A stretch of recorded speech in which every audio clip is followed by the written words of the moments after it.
Welcome to the Chalkboard, my fellow football nerds, for episode number 4 of Chalk Talk, brought to you by the Painted Lines.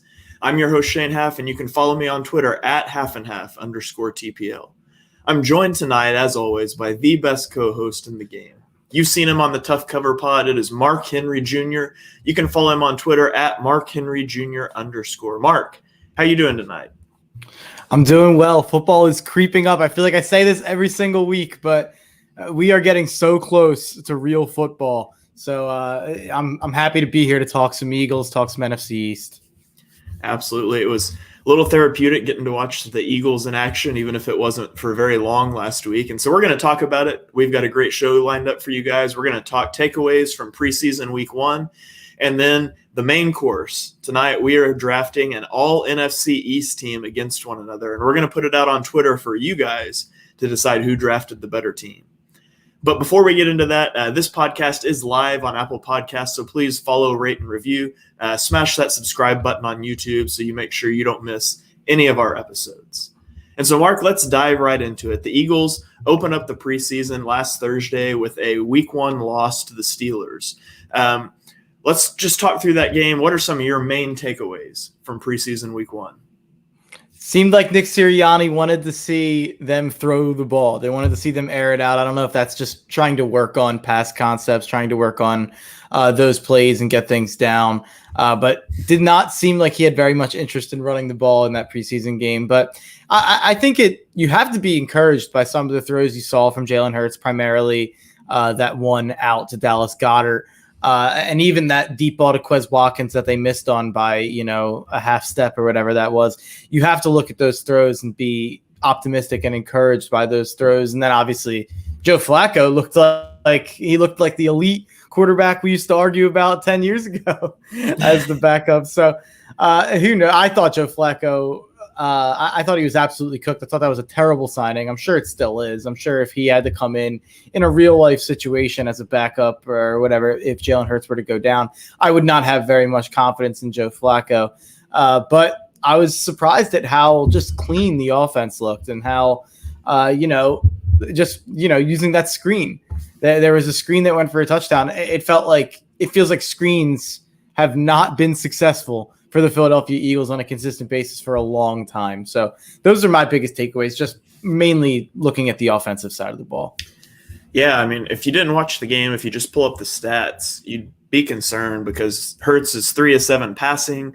But if you watch the game, and Dibes cut it all up on Twitter, but if you go back and kind of chart that out, he's 3 of 7 passing. 2 of his incompletions were drops. One of them was off target, but it was catchable to Jalen Reagor. He should have brought that in. He has a throwaway where he got almost instant pressure. And then he has the one overthrow of what would have been a 98-yard touchdown to Quez Watkins. And so, I mean, when you look at it that way, that's a big throw to miss on but it was just by a step. And I love the guts to stand in there and throw it out of your own end zone like that. So, another big thing I really took away just from watching Hurts is that every throw he made was from the pocket, except for the throwaway and his first completion.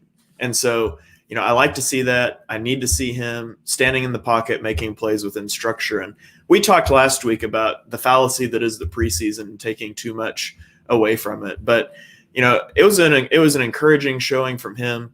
Another guy that, I liked what I saw from was Quez Watkins. He's the guy, we talked last week about who benefits from Devonta Smith being out. And I said it could be a benefit long-term because you get some of these younger guys some more reps. And Watkins is the guy who seems to be benefiting from that. He's really seemed to have stepped up. And so we'll see if that will carry through the preseason and get him on the field in the regular season. But you like to see him take a step in that direction. Yeah, Quez looked like everything we want Jalen Reagor to be in a couple of moments in that game. But I'm not going to talk too much smack about Jalen Reagor with the Twitter videos that are out there today. But if Quez Watkins or Jalen Reagor can be the guy that they've been looking like in training camp or in the preseason games, that really changes the outlook of this season and the outlook of this offense, because if we're able to count on another receiver outside of Devonta Smith, I think that really, really gives Jalen Hurts a leg up when you already have, Miles Sanders, Dallas Goddard, Zach Ertz. You have those weapons. If you're able to have Quez Watkins step up into a role or Jalen Reagor fill the role he's supposed to, this offense is going to be really, really fun to watch. Yeah, and we talked about that before. Just if you allow yourself to dream, and maybe it's not realistic, maybe it is, but what if Jalen Hurts proves he's the guy this year? What if Jalen Reagor or Quez Watkins steps up and Devonta Smith is a hit? Suddenly, you have a great core of young talent for this team, and you've got 4 picks in the first 2 rounds next year. So there's a lot to be excited about. I'm not predicting the Eagles to go in a Super Bowl or anything, but I certainly think they can compete in a down NFC East, and it's just going to be a fun process to evaluate some young players this year. Absolutely. Could not agree more.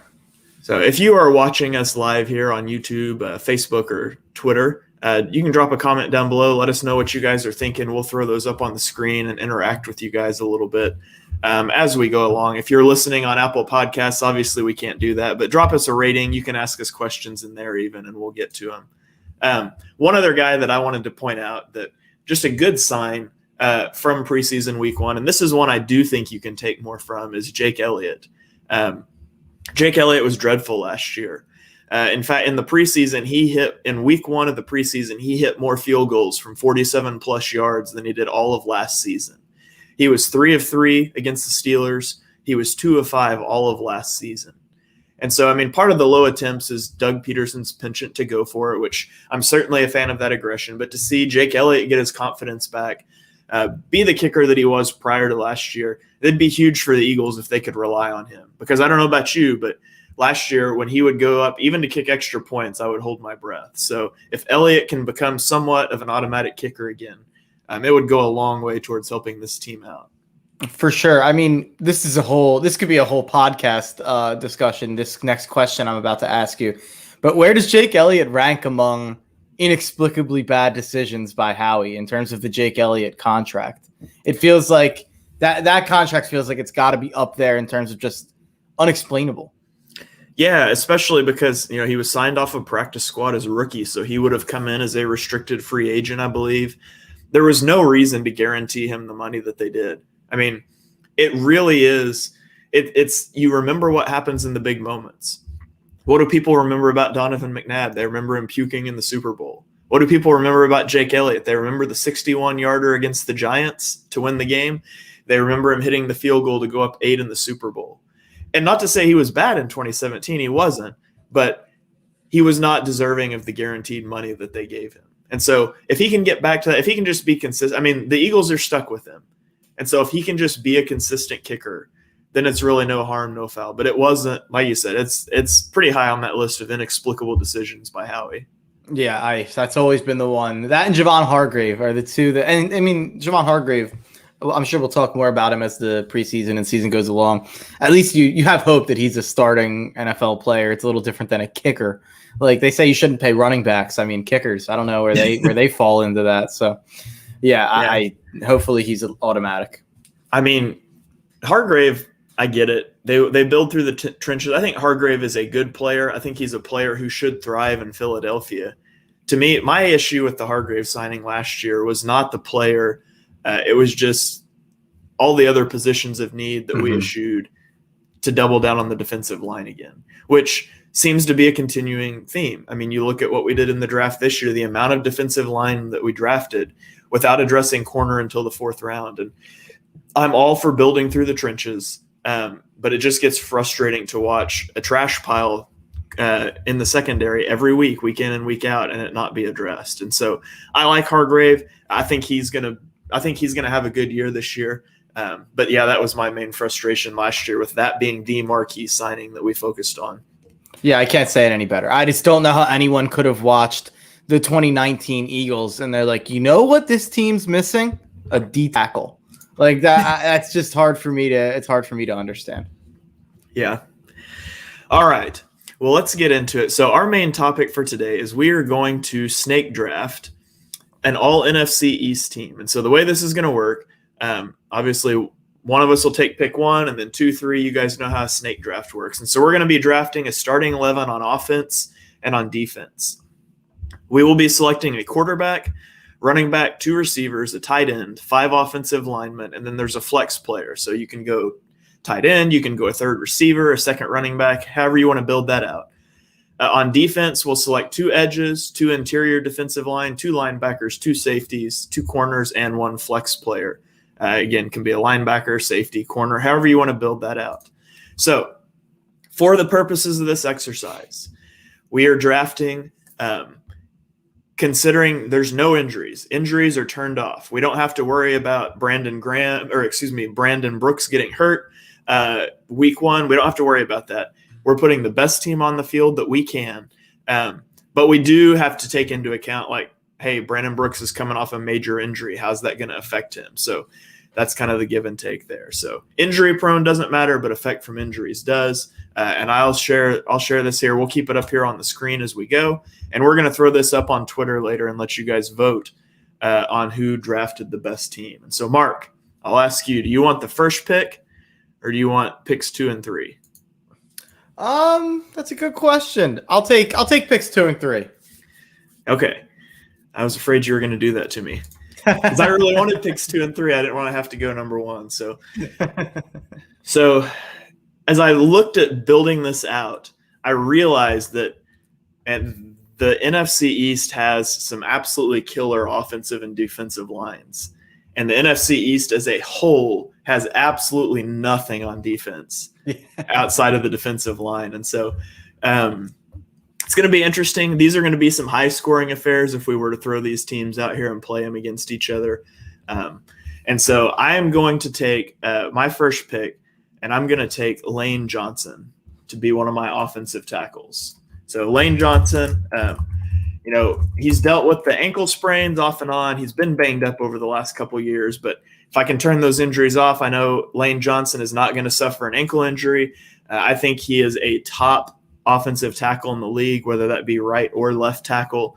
And he is a guy that I absolutely want on my football team, anchoring one side of my line. So Lane Johnson goes to me number 1 overall. Yeah, Lane Johnson's a great pick. He's definitely someone I was looking at, and I might have to do something here with the second pick that I absolutely hate.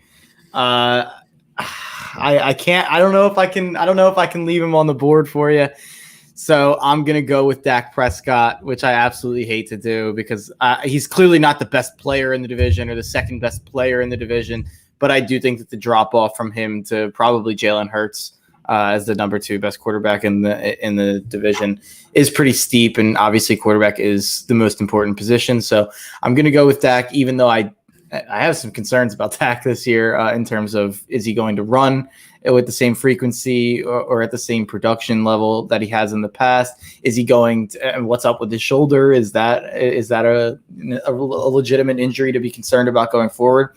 I don't know, but I'll take Dak over the rest of the quarterbacks in this division. So I'll start it out with Dak, and then I can't believe I'm doubling up on Dallas Cowboys here, but I have to stick with my Notre Dame guy and go with Zach Martin at offensive guard. I think he's the best in the league. Maybe you could make an argument for Quentin Nelson from the Indianapolis Colts, but those are probably the 2 marquee offensive linemen in the league, in my opinion. Not even just guards, but they don't get quite as much pub because they're because they're offensive guards as opposed to offensive tackles. But Zach Martin, I feel really good about that pick. Yeah, I debated all day if I had pick 1, was I taking Dak or was I going offensive tackle? Because the gap between Dak Prescott and any other quarterback in the division is pretty large.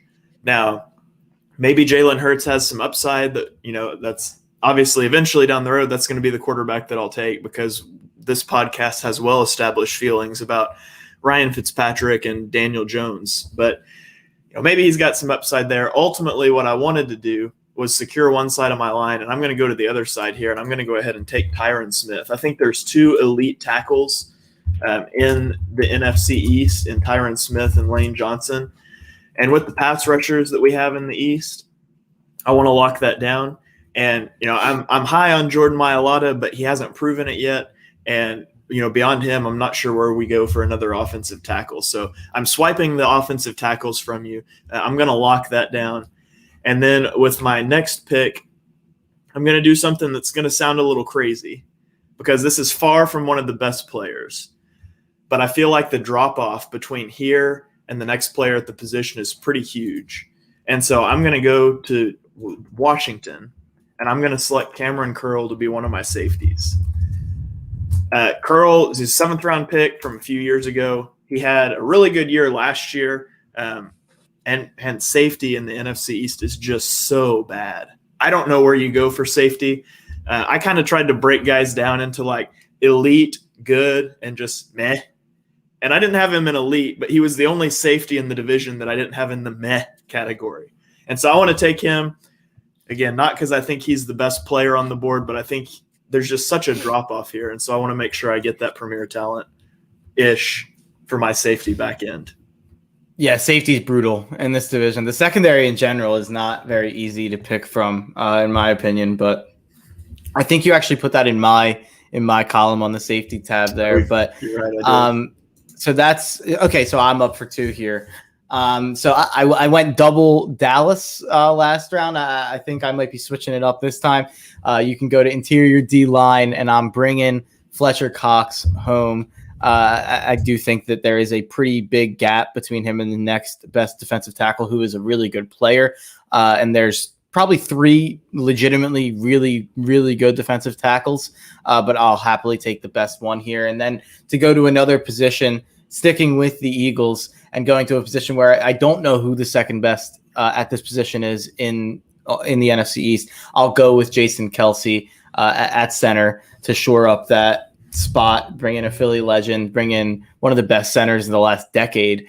Jason Kelce, also just a side comment. I think he looks like he's in the best shape of his life. Like every video and every picture I see of Jason Kelce, he looks like a cyborg. Like this dude looks like he's in insane shape. Yeah, I'm excited to see him back. You know, and we're going to talk about him with the NFL 100 list shortly, maybe not shortly, but it's insane to me how long that guy has played without getting injured. I mean, you look at the Eagles offensive line last year, what was it, like 16 different offensive line combinations, and Jason Kelce started every single game, and he has for 4 or 5 years. So I love Kelce. He's going to rip my heart out when he retires. And I think that's probably at the end of this year, but we'll see. I love the Fletcher Cox pick. I have the top 3 interior defensive linemen in the NFC East pretty close. But Cox is the guy I have at the top of the bunch. And I don't think he's the Fletcher Cox that he used to be. But he's still the best guy in the division, and we know exactly what he is. So those are good pickups in my opinion. If you're watching here live, we are snake drafting NFC East teams. And so we've got it up here on the screen. Chime in the comments. Let us know what you guys think. And we're not oblivious to the fact that whoever drafts the most Eagles is probably going to win the Twitter poll, but that's okay. And so for my first pick here, I am going to go to the defense again. And again, I'm not taking a player that I think is necessarily the best player, but I think there's a bigger drop-off here than most places. So I'm going to go to corner, and I'm going to take James Bradberry. Bradberry had a really good year last year, and it surprised a lot of people. It was one of those Dave Gettleman signings that you were just kind of raised your eyebrows at. And then he became one of the better outside man cover corners in the league last year. I think he was 5th overall rated by PFF. And so in a division that really struggles in the secondary, I'm really happy to lock down who's probably the best corner and the best safety out of the bunch. And so that's going to help me out a little bit there. And then I'm going to go to the edge position for my second pick. I've got the 2 offensive tackles I wanted. Now I want to get one of the good edge rushers to go against the lesser tackles that you're going to end up stuck with, and I'm going to go with Chase Young. Chase Young, his stats don't look incredible last year. I think it was 6.5 sacks, but there's no way you can put on his tape and not see just a phenomenal player as a rookie who was really dominant at his position. And I fully expect him to be over that 10-sack mark this year. And so I'll go James Bradberry and Chase Young. Yeah, I've said before, I think Chase Young's a Hall of Famer. I think that guy's a gold jacket player, and I think he's gonna compete for Defensive Player of the Year this year. So just because I did like the depth that was at the edge position a little bit, I didn't take Chase Young, or else he might have been my first pick of the draft. He's an absolute stud. So this leaves me in a tough spot. I'm not quite sure what to do here, but I'm gonna go with I'm going to go with another offensive lineman here. I'm going to go with Brandon Scherf from Washington. He's been around for a long time, really well ranked by PFF for the last a bunch of years now. He's in Washington. Washington, low key, does not have all that special of an offensive line. That was something I realized while going through this but Brandon Scherf is kind of the guy that they're counting on to hold it together, and they're counting on to be the best offensive lineman on that line. So I'm going to go with Scherf to shore up my interior O-line completely. I guess offensive tackles just don't matter. So that's what I heard. But and then I'm gonna. This is where it gets tough, but I think I'm gonna go with an outside linebacker here, and I don't even necessarily think he's all that great. But I'll go with Leighton Vander Esch from the Dallas Cowboys. The linebacker is extremely weak in this division, which doesn't surprise you if you're an Eagles fan. I think we all know that. But he's been ever since he came from Boise State. This was a pick, by the way, a couple of years ago for Dallas that I absolutely hated. And he's been a lot better than I thought he was going to be. He had a really bad year last year, and Dallas has a terrible defense as a whole. I think that Leighton Vander Esch is obviously a huge part of their hope that this defense is going to improve this year. But yeah, I'm making that pick more due to position scarcity, more so than the talent of the player. Yeah, it's an interesting debate. Zach Martin, I think, is clearly the top offensive guard. It's interesting to me looking at Brandon Scherf and Brandon Brooks. I think if you could go back to 2018 Brandon Brooks before he has the 2 injuries, that's the guy that I want. Having not seen him on the field in close to 2 years, I know he's an athletic freak. I'm just not sure how he's going to come back from that. And so if I could be guaranteed he's going to retain that athleticism, I like Brooks better. Scherf is a safer pick there. And I feel like, there's a clear top 3 guards in the NFC East. If you had not taken Scherf there, I was going to double down on guards to lock you out there. And so now I guess I'll just hold off there. We've got Chick chiming in on Twitter saying, surprise, Mark didn't take CeeDee Lamb there. Shh. So with my pick, I'm going to go to wide receiver. Okay. So I'm going to go linebacker 2 here. And LVE was actually a little bit further down my list than he was yours. And, he was one of those guys. I remember when there was a lot of talk around the Eagles potentially taking him, and I was so glad that they didn't. Mm-hmm. Not that I thought he was a bad player. I just didn't want a linebacker in the first round, and the Cowboys just seemed to continue to do that. And he did. He had a horrendous year last year. They're hopeful that he'll bounce back. Obviously, Eagles fans are hopeful that he won't. But I'm going to look at linebacker out of Washington. I'm going to take Cole Holcomb. Cole Holcomb's not a sexy name. I think he is the best coverage linebacker in the division, which, again, is a low bar. But Holcomb had a good year last year, and he's part of that Washington defense that really, honestly, is ready to go be a competitor for a Super Bowl if they could put the rest of the pieces together. And it's one of those things like we've been talking about. There's just such a drop-off. Cole Holcomb is a guy that I want to get on my team. I think I spelled that right. There's not an E at the end of his name, is there? It might be a B. That's what I was trying to figure out. I'm not quite sure, though. I'm going to Google it real quick because I did great research before the podcast started. There is, in fact, a B at the end of it. I knew that didn't look right. So, yeah, we're always prepared here at Chalk Talk, so you can always count on us for the best content. So I'm going to go Cole Holcomb. And then, let's see, where do I want to go with my next pick? You can't take another interior offensive lineman, so I don't have to worry about that. You can't take a quarterback. Everything else is open. Okay, so I'm going to take another position. I think there's a really big drop-off. I'm going to go to New York, and I'm going to take Saquon Barkley to be my running back. A couple of years ago, you would have had a hard debate between Barkley and between Ezekiel Elliott for who was running back 1. I think it's pretty clear now. Now, Barkley's coming off the major injury, but Elliott's coming off of just a really bad year where he was healthy. And so I think Barkley is easily the running back 1 in the division. Running back's not the most important position, but I do think it's a position that there's a pretty big drop-off here. And so I want to lock that down. So Saquon Barkley is my second pick. Yeah, I got to be honest. I don't love that pick, but you did say turn injuries off. Just so Saquon, you do have to kind of take that out of the discussion.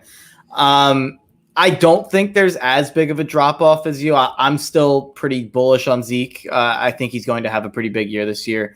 But we'll get to that later, I'm sure. But so sticking with the Cowboys, though, I'm going to lock down edge here. I'm taking 2 edges back to back here, and I'm going with Demarcus Lawrence with my first one, who had an 88.7 PFF grade last year. I believe he was top 5 among D linemen with 7 sacks and 4 forced fumbles. I mean, he's Demarcus Lawrence. We all know what we're getting out of him. He's been around for a while now. He's an absolute stud. He's been an absolute stud for a long time. By the way, another Boise State guy at Dallas. They have I kind of didn't realize they had a Boise State Bronco pipeline going, but and then at the other edge, I'm going with I'm robbing Chase Young of his counterpart, and I'm going with Montez Sweat, who has been just an absolute beast in the NFL, and he was a guy that I loved on coming out of the draft.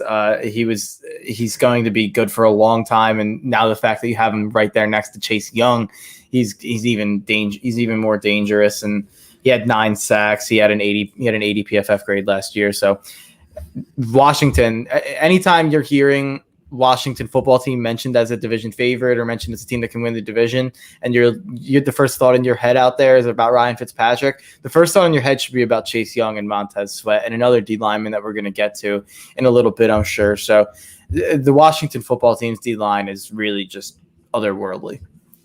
Yeah, it's really good. I was hoping when you first said we're going to go to Dallas and lock down edge, I was like, what edge is he going to take besides Demarcus Lawrence? And I was hoping you were about to pull a name out that I didn't think of and leave Montez Sweat for me, but I guess no luck with that.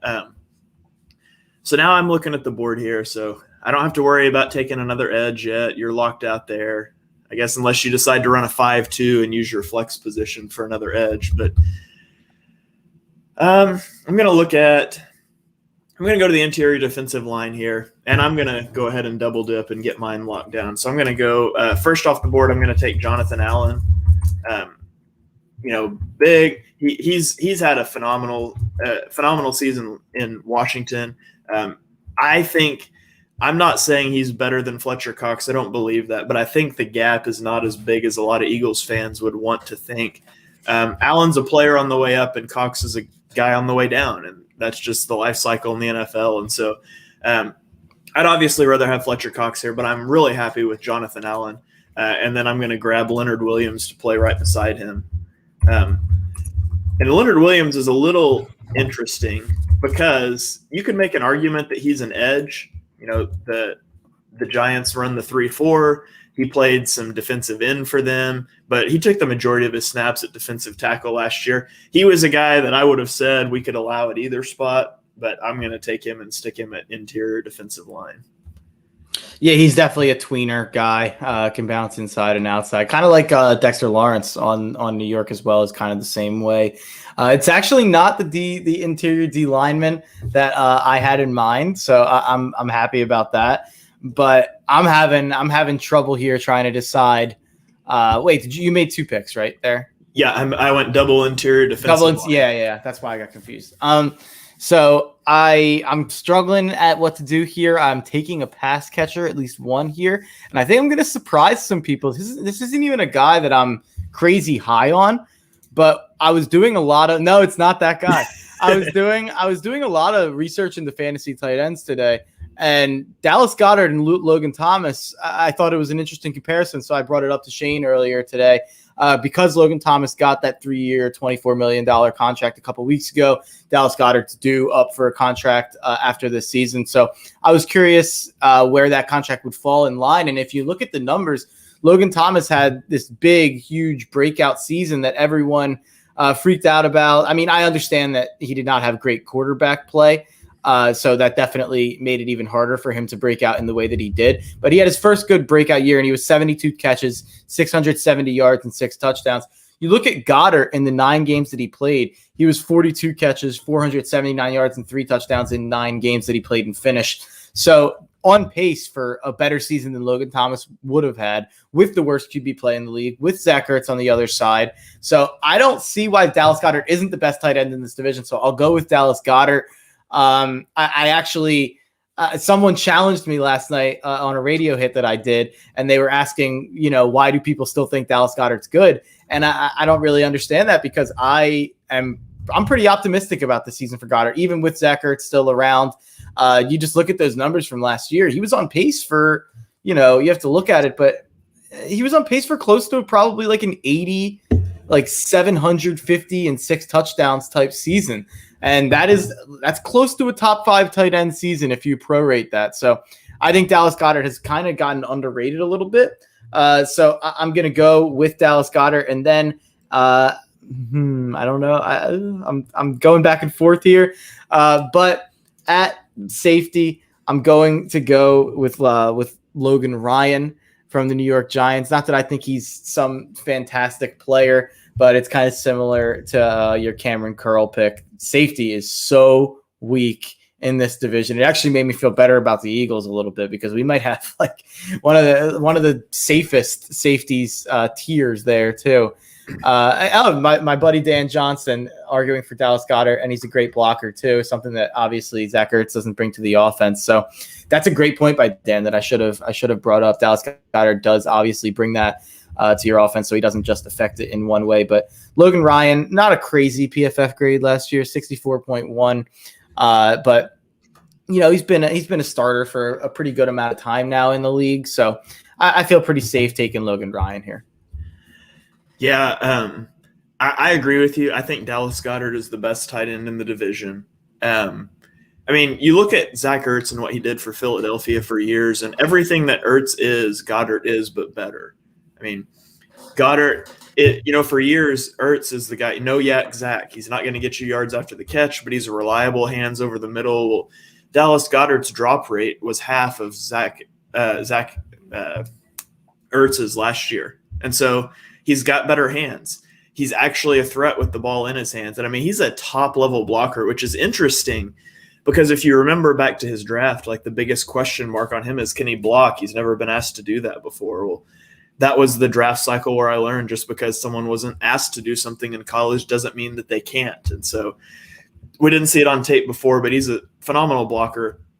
I think he's easily the best tight end in the division, although, Logan Thomas is good, but Goddard's the guy that I would want.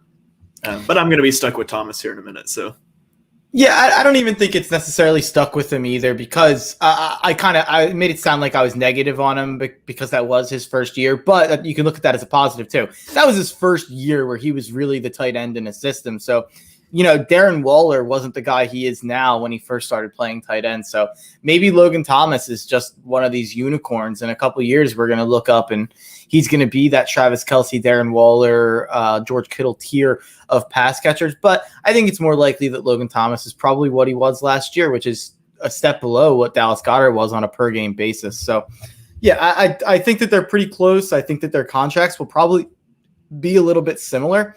But because of what Goddard can do in terms of blocking, because of his upside, I do think Goddard's the best tight end in the division. Absolutely.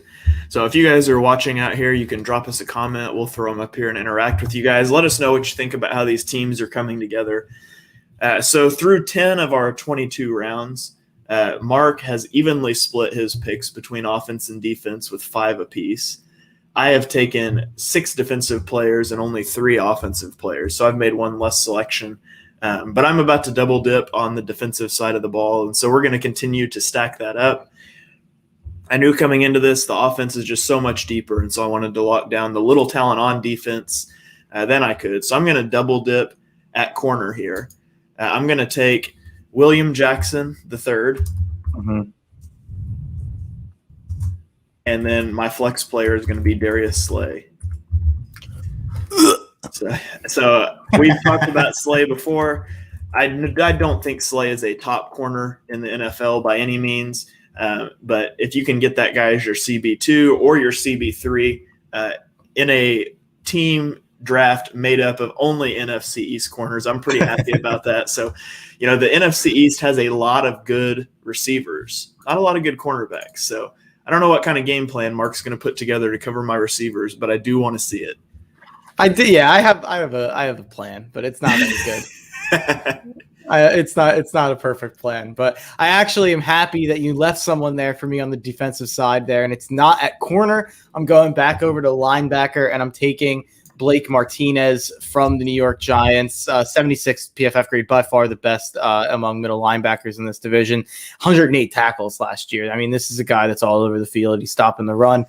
He's got a lot of impact on the game. So I'm going with Blake Martinez. Kind of a boring, non-sexy pick, but I'll go with Blake Martinez. And then I'm going to reach here. I am going to do what Joe Chick was expecting earlier, and this is shocking to some people. I would rather have, for this year, CeeDee Lamb than any receiver in the NFC East. And this is just, I mean, for fantasy heads out there, I had a keeper league this weekend or in 2 weeks that I had to make a decision on. I had CeeDee Lamb in the 8th round and Justin Jefferson in the 8th round. I ended up trading Jefferson. I'm keeping CeeDee Lamb. I still believe that he is the best receiver from last year's class. And if Dak's healthy, I think he's got a chance to post a top 5 receiver, not just among the NFC East receivers, not just among, young receivers, among all receivers in football. I think CeeDee Lamb is an absolutely special talent who I knew when we started doing this draft that I had to get on my team, as Joe Chick was talking about earlier in the comments. Yeah, man, I was in love with CeeDee Lamb in that draft. I wanted him so bad. That hurt. Same. That hurt, seeing that smirk on Jerry Jones's face. And I'm an Oklahoma fan, big OU guy. I'd seen Lamb play. I knew he was the real deal. I had him wide receiver 1 in that class by far. Same here. Couldn't believe he was falling down boards and then went just right in front of us. So, okay, so I'm up for 2 picks here. And looking at the board, I don't need to take a quarterback or a running back or a tight end. Interior offensive line, I'm locked up. So the only offensive positions that I need to take right now are wide receivers. On the defensive side of the ball, the only overlap we have is at safety. So I'm going to go ahead and I'm going to get some receivers off the board here. I'm going to take Amari Cooper. I like your spiel about CeeDee Lamb. I think he's a really good player. I don't think he's the best guy in the division yet. I think he's going to be there. I'd much rather have him long-term than Cooper, but if I'm looking right now off of what they've done in the body of their career, Lamb's just shorter. It's a trickier projection. But so I'm going to take Amari Cooper, and then I'm going to take Scary Terry McLaurin. Get me a deep threat over there for my guy Jalen Hurts to air it out to whenever I inevitably pick him. So going back-to-back with Cooper and McLaurin to give some weapons to my offense. Yeah, it's actually funny when I said that CeeDee Lamb was the best receiver. Amari Cooper actually was not like the guy I had popping into my head as the guy that's challenging him for that title. It's Terry McLaurin for me. Just because Amari Cooper, he's a great receiver, very good receiver.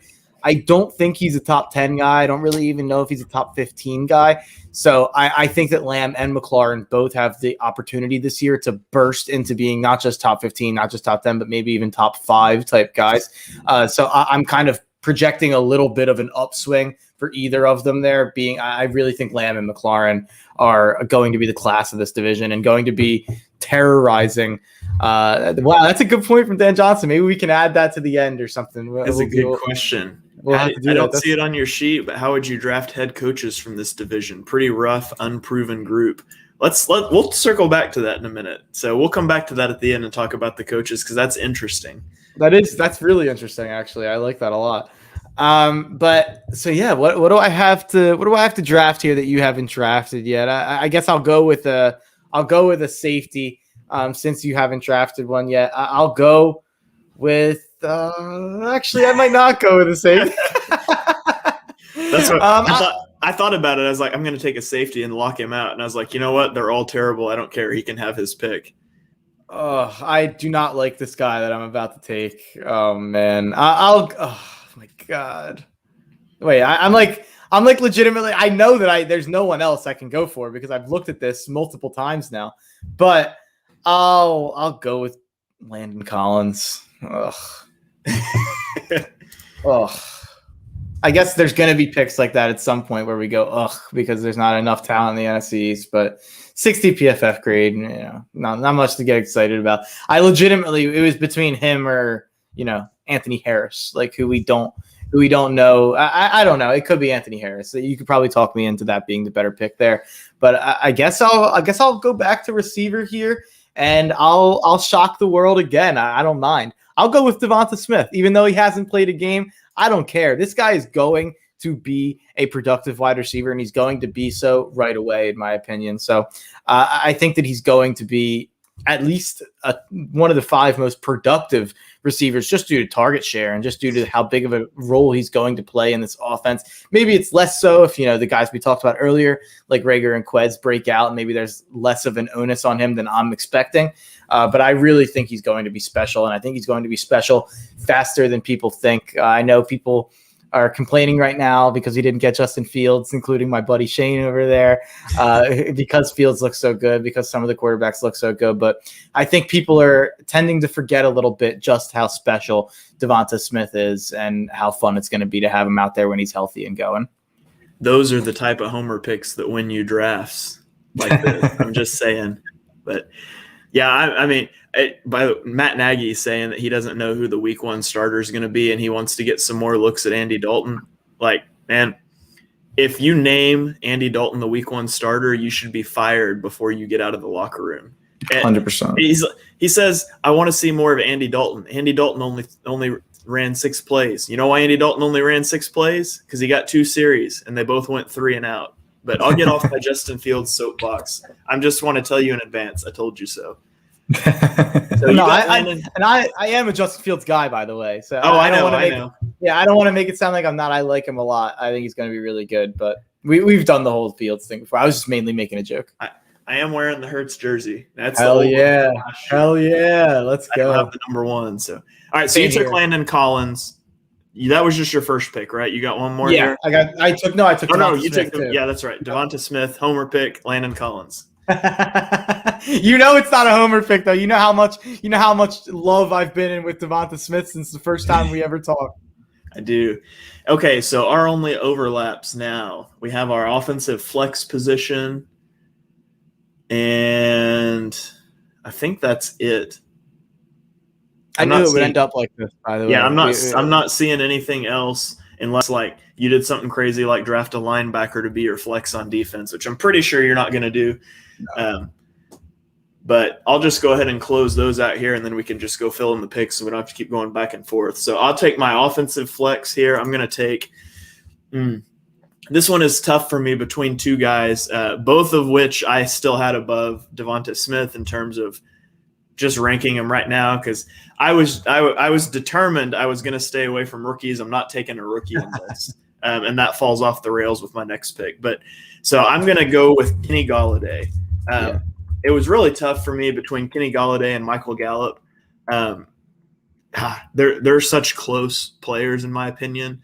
That's why I was going to let you take your pick first, and then I'd take whatever was left. But you zigged when I thought you'd zag, and you took Devonta Smith. So I'll take Golladay here, and then I'm going to break the rule I just set because there is nothing else, and I'm going to take Micah Parsons to be my other linebacker.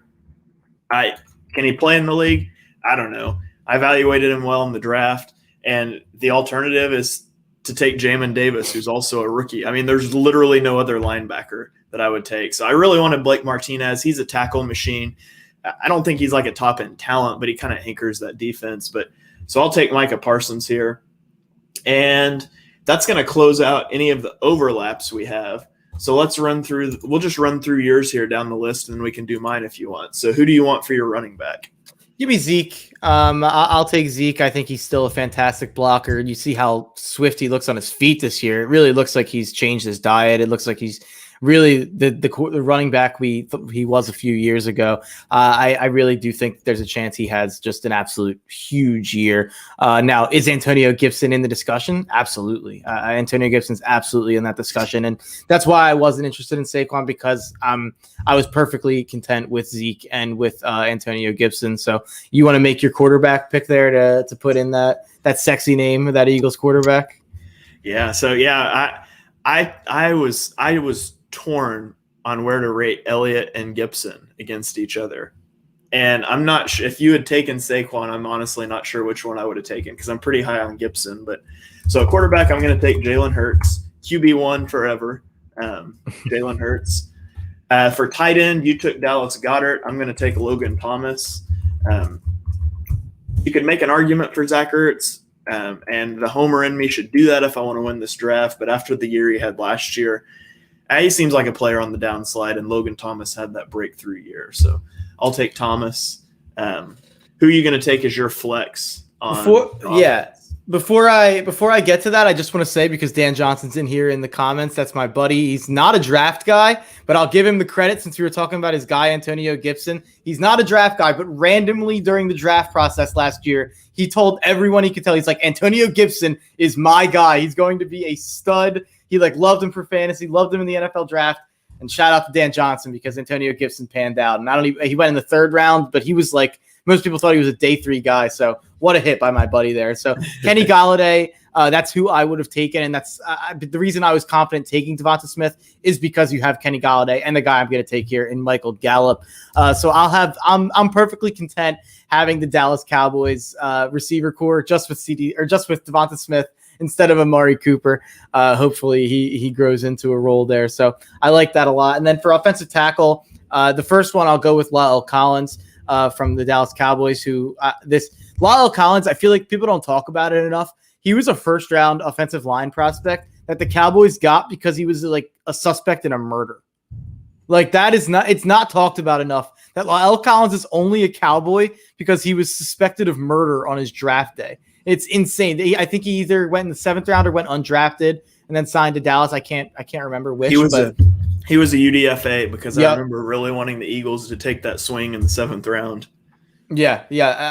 That was one of the craziest stories, up there with the Laramie Tunsil gas mask situation, just among crazy situations. But La'el Collins is pretty clearly the 3rd best offensive tackle after a huge drop off from Lane Johnson and Tyron Smith. But just to finish that out there, I'll also go with Jordan Mailata. Am I sure Jordan Mailata is good? No. Eagles Twitter sure seems to be. So I'm going to trust Eagles Twitter here and go with Jordan Mailata. He's apparently the best training camp player in the history of training camp, if you read Eagles Twitter reports. So I'll go with Mailata. Collins, so I ranked him 4 deep at offensive tackle because I knew, my 4th option would be the worst I could get stuck with. And I actually didn't have Collins in there. I had him beat out by Cornelius Lucas, and I had it close, real close. I had Mailata and Lucas as my 3 and 4 there. So interesting. And you're right on Collins. It's going to be interesting to see how he bounces back because he missed a lot of time last year as well. Mm-hmm. But yeah, so for my interior defensive line, I'll go Brandon Brooks. Obviously, hopefully he comes back healthy and can stay healthy this year. But we know he's healthy for the purposes of this simulation. For my other offensive guard spot, it's a big step down from the top 3, but I'm going to go with Connor Williams, 2nd round draft pick, high 2nd round draft pick. He hasn't quite lived up to that, but if he is, next to Tyron Smith, I'm feeling okay about that. I actually expected you to go with Sayamalu there. Not going to lie. I thought about it. Ultimately, I think Williams is a better player. I like Sayamalu. Landon Dickerson is another guy that you think about because, for sure. If you're guaranteed he's not going to get hurt, he's a really good player. But I just wanted to stay away from rookies as much as I could. Mm-hmm. And then for center, I'm going to go with Chase Rouillet out of Washington. I think the gap between Rouillet and Kelsey is closer than Eagles fans want to admit. And it's just that same thing we talked about with, Fletcher Cox and Jonathan Allen. Jason Kelsey is on the downside of his career. Chase Rouillet is on the upswing of his career. He had a really good year last year. I believe he had like the 3rd highest run blocking grade and like the 5th highest pass blocking grade among centers in the NFL. So he's a solid pick there, and I'm pretty happy with how that line turned out. We both have 4 Eagles currently, by the way, just in the Homer rankings. We're tied. But going to the interior D line, we might not be tied anymore. Let me look at this real quick. Could you actually do your edge rusher first? Yeah. So my edge rusher is going to be Brandon Graham. Brandon Graham has never been the highest sack player. He's gets a lot of pressures. He's a great run defender. He's not a great sack generator. I'm okay with that, especially when you've got Jonathan Allen on the interior defensive line, and then you got Leonard Williams, who's kind of a tweener that maybe isn't the best run defender. So if you can put Williams between Graham and Allen, you can put Williams on the outside to rush. You can kick Graham inside. There's a lot of things you can do just for kicks on that defensive line to give some different looks. And so as soon as you took Sweat, I knew I was locked into Graham, and that made Williams a slam dunk for me at interior defensive line. Yeah, I'm gonna finish out the Washington football team's D line here and go with Daron Payne. It's pretty crazy that all 4 of them got drafted. Daron Payne's obviously the worst guy on that line, but the worst guy on that line posted a 70 PFF grade last year, which is obviously above average for a starter. So Daron Payne, not excited about it, but I do think it's probably down to him or Javon Hargrave, and he's just been better as of late than Javon Hargrave. So I'll go with Daron Payne. And then I have to fill out an entire cornerbacks room here. So that should be interesting. Oh, I just realized that there was one overlap that we overlooked. Technically, your flex player could have been a safety, and I've got a safety spot open. That's true. You go ahead and pick yours, though. Pick your flex and your corners. I was going to take 3 corners. I was going to take 3 corners. So this is tough. So the first one, CB1, this is funny. Steven Nelson, I've caped for him on Twitter. I'll put him in there. I think he's just rock solid, and he's an outside corner. So here's where it gets tough, because the next 2 best corners in the division are slot corners. So I'll take Kendall Fuller. He'll be my slot corner. I don't know.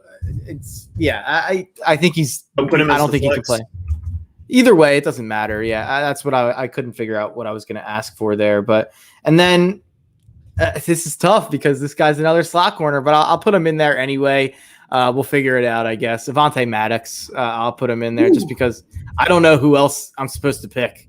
It is rough. Yeah, I'm here as an Eagles fan in the year of our Lord 2021 to tell you that if Avonte Maddox is starting outside for you, you have some problems. Oh, who am I supposed to pick there? Yeah, I don't know. I don't know. I was really looking at it, and I had 5 corners in the NFC East that are like legitimate NFL corners, and it's Fuller, Nelson, Slay, Bradberry, and Jackson. So I was looking I was looking at the Madden rankings, the Madden ratings for Madden 22 for some of these. I think Maddox might have even been like the highest rated guy left after that 5. So he's really couldn't in Madden because he's fast. Adoree Jackson is the only other guy I had written down. Oh, wait, fix that. Give me Adoree Jackson. Ooh. We might need to go to the chat for a rule here. I forgot Adoree Jackson. Wow, I don't know. All right, well, see him. Since I misspelled Cole Holcomb's name earlier, I'll give that to you. But if you beat me in the poll, we're coming back to this moment for a recap. And replacing it with Avonte Maddox. Yeah, I don't think Adoree Jackson's all that good, by the way. I think it was a bad signing by the Giants. But he's definitely a better outside corner than Avonte Maddox. Yeah, I think Maddox I would take on my team before him just because I think Maddox is a good slot corner, and I don't think Jackson's a good outside corner. But because we're playing Fuller at slot corner, I really just don't know who else I could pick there. So, yeah, I'm fine with Adoree Jackson. I mean, I'm actually curious to see what you do here with safety. I'm going to go with Anthony Harris. I don't think that's a slam dunk. I contemplated Julian Love. I wasn't in love with either pick, honestly. How was Love last year?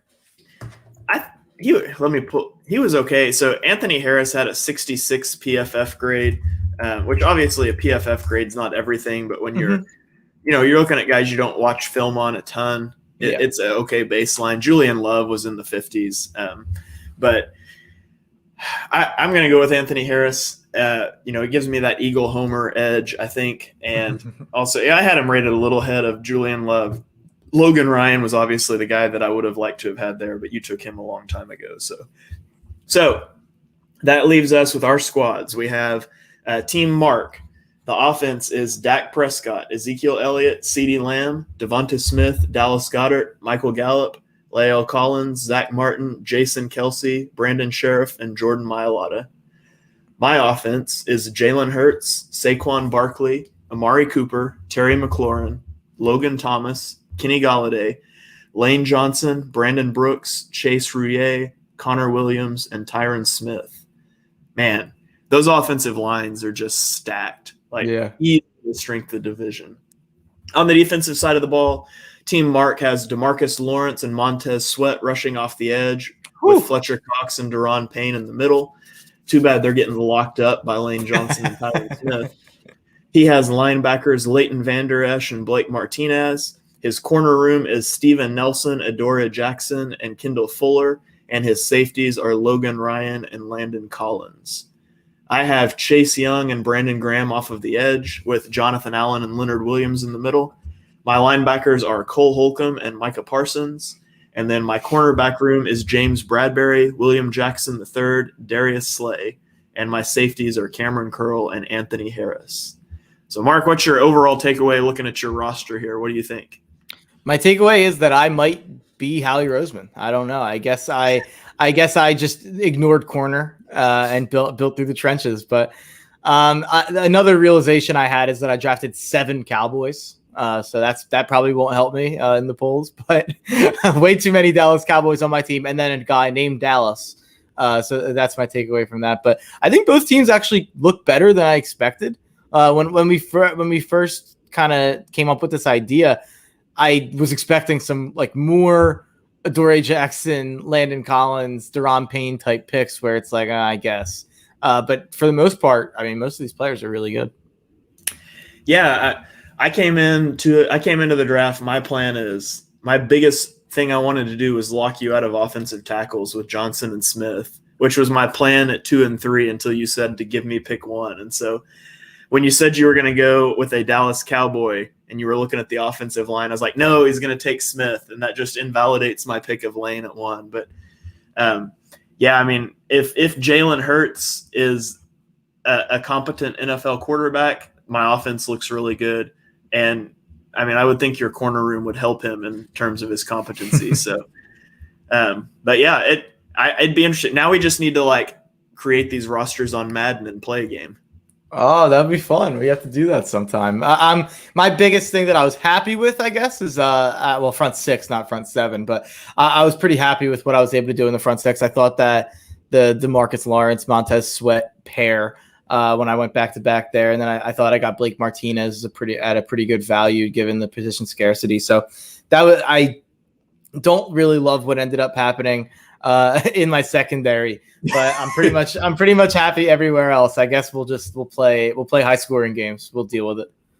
You really are Howie Roseman. I'm happy with everything but my secondary, but we'll deal with it. That's a problem for future, Mark. Yeah. So we had this question come in, and we'll just hit this one, and then we'll wrap up here. Asking how we would draft head coaches from this division. And obviously we can't draft them because we're already finished the draft, and I don't know where you would prioritize a head coach. But there's 4 head coaches in the division. The Eagles have Nick Sirianni. The football team has Ron Rivera. The Cowboys have Mike McCarthy, and the Giants have Joe Judge. And so let's just go from 4 to 1. How would you rank those coaches? I don't know, but I think Joe Judge is an idiot. I've always thought he's an idiot. I think he's a tryhard. I think he's a loser. I think he's still crying about going 6-10 and missing the playoffs and acting like it's someone else's fault. But I hate Joe Judge. I think he's out of a job after this year. So I'll put him 4th. And I think Ron Rivera is pretty solidly 1st. Then you want to have a Mike McCarthy, Nick Sirianni discussion where you have to put McCarthy 2nd because he has a Super Bowl ring. Now, I think Mike McCarthy's not a very good coach. I think he's as vanilla as they come. But he won a Super Bowl, even if it was with Aaron Rodgers, even if it was with the Packers. So I think Rivera and McCarthy are probably the 2 picks if we would have drafted them. I imagine one of us would have ended up with Rivera, one with McCarthy, unless one of us are really drinking the Nick Sirianni juice. But yeah, Sirianni's unproven. Joe Judge is a loser. And then I think the other 2 are kind of, meh. Yeah, so for me, I'd put Joe Judge as 4. I mean, I think he's just the latest in a long string of guys who come out of New England and they want to do the New England way, and they find out the New England way only works because New England wins a Super Bowl every other year. I think this is his last year in New York. I think he's gone after this year. He's number 4 for me. Number 3, I would go Mike McCarthy. Yeah, he's got the Super Bowl ring, but whose fault is it that the Green Bay Packers only got 1 Super Bowl ring out of Aaron Rodgers? Now, you can look at the GM. You can look at some of that, but I think Mike McCarthy is a bad coach. Cowboys fans were ecstatic when they hired him, and I was too. Like, I was pumped about that hire. And so I was almost as excited about them hiring Mike McCarthy as I was when we got a first-round pick for Sam Bradford. So I'm very low on Mike McCarthy. So that puts Nick Sirianni at 2 for me. Not necessarily because I mean, we don't know. I'm optimistic about Sirianni. I like what I've seen so far, but I mean, it's kind of the whole thing with rookies again. But I'll take an unproven guy that I don't really know over a guy like McCarthy that I'm like, yeah, I think you've kind of run your course and proven you're not that good. And then, but what if he smashes watermelons before the game? If you can get him to commit to smashing watermelons, do you think does he get to that second spot? I mean, I smashed a watermelon yesterday. My wife brought home groceries, and I was carrying it in out of the car and dropped it, and so that didn't go over well. But that's why this pod's been so good. Yeah, it's life. But yeah, and then obviously the number 1 is Ron Rivera, and it's a pretty big gap. It's another one of those positions I would have looked at and been like, man, there's a huge gap between 1 and 2, and so I would imagine I probably would have gone a coach with one of my first 4 or 5 picks if Rivera was still there. Yeah, and I don't think Rivera is like a top 10 coach in football or anything, but he's rock solid. You know what you're getting, and he's going to bring in not just, X's and O's or one thing, and he's going to obviously transform your defense. You look at what he did with Washington, but he's like a culture changer, Ron Rivera. He's a guy that the players are going to play for. He's a guy that the whole fan base is going to rally around. Obviously, he had the cancer scare last year that the players really seemed to rally around. He just seems like everything you'd want in terms of a head coach for PR purposes and for, relating to the team. So Ron Rivera seems like an awesome guy. He's also one of the reasons that I normally would expect a Washington regression, but with him at the helm with that defense, it's hard to respect one. And like you just pulled up the comment from Dan Johnson, drink the juice. It was all over the garage floor. I'm good on that. Yeah, he was talking about my Sirianni juice comment, drinking the Sirianni juice comment from earlier. But he knows more than anyone, my buddy Dan, that I was critical of the Nick Sirianni hire. I was not happy that we hired a guy that no one else had any interest in. I was obsessed with Joe Brady. I really wanted Joe Brady to be the guy. I think he's going to be an excellent head coach somewhere next year, probably. But it's hard to not be excited about the guy that Sirianni is and everything that he's talked about and shown and all the videos from training camp of him really coaching up the receivers. One worry is that he's a head coach who seems to be like being a receiver coach most of the time, but it seems like his enthusiasm seems to be infectious. I'm excited about Sirianni. Maybe he's an idiot. Maybe he's a buffoon. Maybe he's someone who can't handle late game situations or press conferences or we'll see. We'll see what type of coach he is soon. But in terms of, the non-football things, I've been pretty encouraged during training camp and the preseason with Sirianni so far. Yeah. All right. Well, we will throw these up on Twitter and let you guys decide which one of our NFC East teams reigns supreme. Ultimate bragging rights on the line. We need to do some more draft stuff like this against each other. We'll let the people decide, and maybe we'll keep count. I don't know. But Mark, let's leave it off here. You got any final thoughts?